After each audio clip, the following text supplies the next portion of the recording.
Hey everyone, quick context before we jump in. If you've ever tried to design a system using purely chat-based AI, you've probably noticed the same problem. Everything is linear. You ask a question, get an answer, scroll up and down, and after a while, the reasoning path just disappears. The best way I've heard Ponder described is this. It's like Figma for thinking. Instead of a linear chat, you get an infinite canvas where ideas can branch out, connect, and evolve visually. And for system design, that difference actually matters a lot. Let me show you this through a real example. So this is the Ponder interface.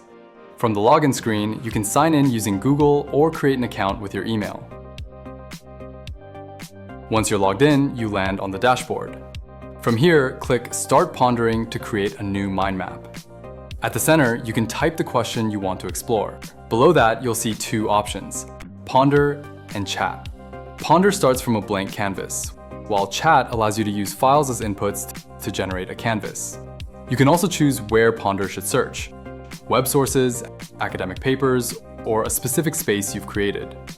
Next to that, you can select the model. There's a basic model, along with 4 advanced options. For this demo, I'll go with Claude 4.5. If you're working with documents, you can use the Files option. First, I'll upload a technical PDF. This could be an API spec, an internal design doc, or even a research paper. Instead of treating it like a static file, Ponder turns it into raw thinking material. I can immediately start asking real system-level questions. What are the core components here? What constraints are implied? Where are the dependencies between services? And here's the key part. Those answers don't live in a chat window. They become nodes on the canvas. Now I move on to the infinite canvas itself. I start dropping in components, an API gateway, an auth service, a database, a cache, a queue. As I do this, Ponder helps organize everything into a living mind map. Latency-related ideas naturally cluster together. Failure modes branch outward. Scaling concerns form their own group. I'm not deciding the structure up front. The structure emerges as I think. And this is where it feels very different from the old ask, scroll, forget workflow. Now let's say a constraint changes. Maybe a service needs lower latency. Maybe the database choice isn't viable anymore. Instead of starting over, I can modify the constraint directly on the canvas. Everything connected to it updates logically around that change. Dependencies, trade-offs, and side effects stay visible. That's the difference. I'm not rebuilding context, I'm evolving it. All right, now let's move on. If you want to demonstrate ideas by writing them out, you can select Write. At the top left, you'll find navigation options for Home and Ponder, where all your projects and mind maps live. You can also access your chat history or start a new session. One feature I find especially useful is Spaces. Spaces let you organize work by project, which makes a huge difference if you're juggling multiple things at once. I'll create a new space, name it AI Automation, and confirm. Now that the space is created, I'll open it, click New Ponder, and choose the Analyze option.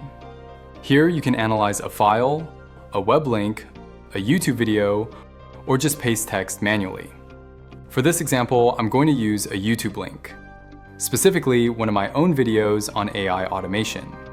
After pasting the link, Ponder starts analyzing it.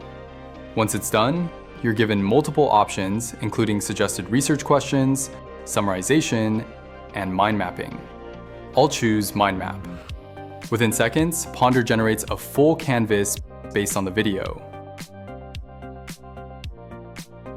You can see that all the nodes are laid out in a way that's easy to understand and far less cluttered than most other tools. You can edit any card, add sibling or child cards, copy text, trace back to the original source, highlight nodes, or delete entire branches. There's also a powerful Ask AI option.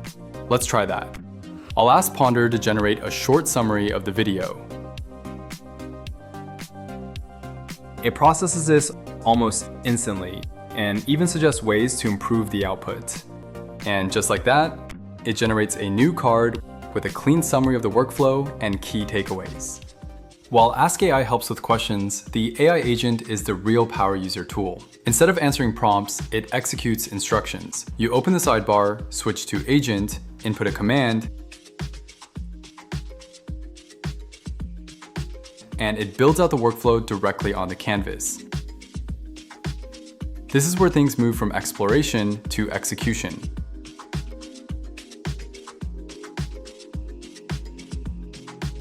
Before I move on, let me quickly show you how this fits into my daily work, because this isn't something I only open for demos. Most days, I'm juggling research, scripts, system ideas, and half-finished thoughts across different projects. And normally, that turns into scattered notes, random docs, and context switching. What I do instead is keep a dedicated ponder space for ongoing work. For example, this space here is where I break down video ideas, research workflows, and automation concepts I'm actively exploring.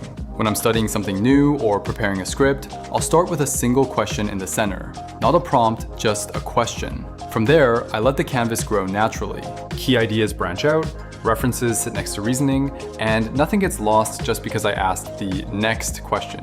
This is especially useful when I'm revisiting something days later. Instead of rereading an entire chat log, I can instantly see how my thinking evolved and pick up exactly where I left off. And when I need to go deeper, I'll use Ask AI directly on specific nodes, not the whole topic, so the output stays focused and relevant. That's the difference for me. Ponder isn't just generating answers, it's acting like a working memory for complex ideas. All right, back to the demo. If you want to export this, from the top right, you can share the canvas or export it as a mind map or a report.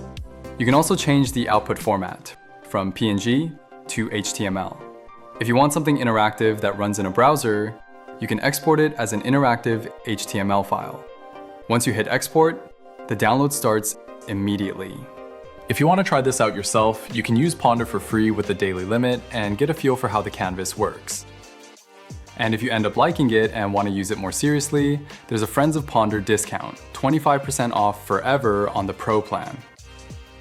I've put the link in the description so you can check it out. And if you want more detailed videos on things like agent mode, deep PDF analysis, advanced mind mapping for system design, or exporting thinking into docs, let me know in the comments below. All right, that's it for this one. Thanks for watching, and I'll see you in the next video.